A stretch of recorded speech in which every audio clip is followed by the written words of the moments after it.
Bismillahirrahmanirrahim. Assalamualaikum warahmatullahi wabarakatuh. Selamat siang, salam sejahtera bagi kita semua. Perkenalkan, saya Niswatin Nurhidayati dari program studi Ilmu Sosial, Fakultas Ilmu Sosial dan Ilmu Politik, Universitas Airlangga. Nah, pada kesempatan kali ini saya akan membahas terkait dengan fenomena yang saat ini kerap terjadi di sekitar kita, yaitu fenomena sharenting. Nah, fenomena sharenting ini muncul karena semakin populernya penggunaan internet, khususnya penggunaan media sosial. Dalam hal ini yang paling saya soroti adalah penggunaan media Instagram. Jadi jika kita mengutip dari CNBC Indonesia, penggunaan internet di Indonesia itu telah mencapai 210 juta pengguna. Dan secara spesifik, pengguna media sosial di Indonesia telah mencapai 191 juta. Dalam buku Social Change and Modernity, Warren W. Woodnom mengemukakan tentang adaptasi budaya, di mana ini adalah cara individu atau kelompok untuk menyesuaikan diri dengan perubahan sosial dan lingkungan yang terjadi di sekitarnya. Jadi individu ini punya kemampuan untuk memilih, menginterpretasikan, serta bagaimana memodifikasi budaya untuk memenuhi kebutuhan mereka. Nah, ini berkaitan dengan fenomena sharenting yang terjadi saat ini, di mana fenomena sharenting ini sudah dapat dikatakan sudah menjadi budaya di kalangan orang tua. Apa itu sharenting? Sharenting adalah fenomena di mana orang tua, khususnya orang tua muda, orang tua milenial saat ini membagikan foto, video, atau informasi lain terkait dengan anak mereka di media sosial, khususnya dalam hal ini yang saya soroti adalah media Instagram.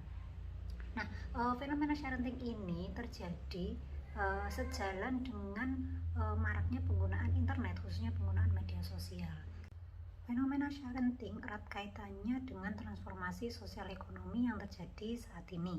Seiring dengan meningkatnya penggunaan media sosial, terjadi perubahan-perubahan dari pola berkomunikasi masyarakat, termasuk di dalamnya pola komunikasi orang tua. Nah, ini juga mempengaruhi bagaimana orang tua itu membesarkan serta menanamkan nilai-nilai kepada anak. Nah, orang tua pun juga memiliki atau berinteraksi atau bahkan mengadopsi budaya-budaya baru, khususnya ya sharenting tadi, di mana semakin meningkatnya penggunaan media sosial, maka semakin pula exposure dari media sosial itu mempengaruhi orang tua untuk ikut juga arus dalam mengunggah foto, video, ataupun informasi yang berkaitan dengan kehidupan anak mereka. Nah, mengutip dari buku A Globalizing World, Culture, Economics, Politics, disebutkan di sana bahwa saat ini kita tampaknya semakin menuju perubahan, dan perubahan itu tidak pasti. Atau di sini seperti yang disampaikan oleh Anthony Giddens, dia menyebutnya sebagai runaway world, di mana entah ini akan menjadi sesuatu yang baik atau entah ini akan menjadi sesuatu yang buruk, kita didorong ke dalam tatanan global yang mungkin bisa jadi kita tidak paham tentang itu, tetapi pengaruhnya sangat terasa pada diri kita semua. Nah, dalam konteks ini pengaruhnya dirasakan oleh orang tua yang tadi mempengaruhi gaya hidup mereka, mempengaruhi mereka mendidik anak, dan mempengaruhi pola komunikasi mereka, yang pada akhirnya mengakibatkan keikutsertaan orang tua untuk ikut dalam budaya baru di dunia digital yang disebut sebagai sharenting tadi. Nah, fenomena sharenting ini juga erat kaitannya dengan teori self-disclosure, di mana pada dasarnya manusia itu punya intention atau punya keinginan untuk membagikan informasi atau menunjukkan informasi tentang diri mereka kepada orang lain. Hal ini disampaikan oleh Altman dan Taylor.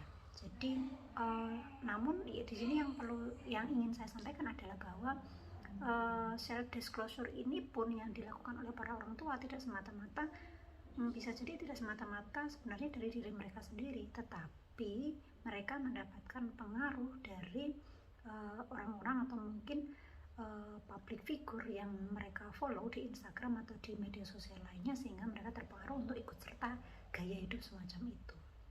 Nah, dalam kaitannya dengan pamer dalam tanda kutip ini, pamer foto maupun pamer video anak kepada khalayak ramai di media sosial ini mengundang dua sisi mata uang. Pertama sisi positif dan kedua sisi negatif. Sisi positifnya bisa dikatakan ini sebagai bentuk komunikasi di dunia digital untuk memperluas networking ataupun untuk menyalurkan hobi anak yang mungkin suka ketika difoto atau suka berpose di depan kamera dan seterusnya. Namun ada juga sisi negatifnya, khususnya yang berkaitan dengan cyber security atau keamanan di dunia siber atau di dunia digital begitu. Nah, dalam bukunya yang berjudul The Shallows, Nicholas Carr mengatakan bahwa informasi yang dibagikan, informasi tentang anak khususnya, itu sangat berisiko untuk mengancam privasi dan keamanan anak. Dan hal ini juga disampaikan pula oleh peneliti media sosial dan remaja, yaitu Dana Boyd, dalam artikelnya yang berjudul Network Privacy, How Teenagers Negotiate Context in the Social Media, dan Juliet Shore, seorang sosiolog dari Boston College. Nah, selanjutnya jika sebelumnya tadi kita berbicara tentang transformasi sosial, sekarang kita beralih kepada transformasi ekonomi. Nah, istilah hypercommodification ini disampaikan atau dicetuskan oleh George Ritzer dalam bukunya The McDonaldization of Society pada tahun 1993, di mana hiperkomodifikasi dalam masyarakat modern ini didominasi oleh kapitalisme dan konsumerisme produk-produk yang tidak hanya berfungsi untuk kebutuhan praktis, tetapi juga memiliki nilai simbolis yang kuat. Nah, selain Ritzer, ada beberapa tokoh lain yang membahas tentang hyperkomodifikasi ini. Misalnya ada Stuart Ewan, kemudian ada Zygmunt Bauman, kemudian ada Naomi Klein.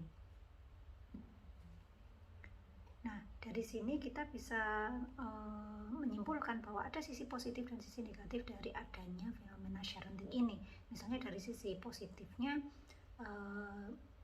ada networking yang luas, ada media untuk mengembangkan bakat anak. Tetapi di sisi negatifnya, orang tua juga perlu berhati-hati karena tingkat risiko untuk cyber security anak, privasi anak itu bisa juga terancam di sini.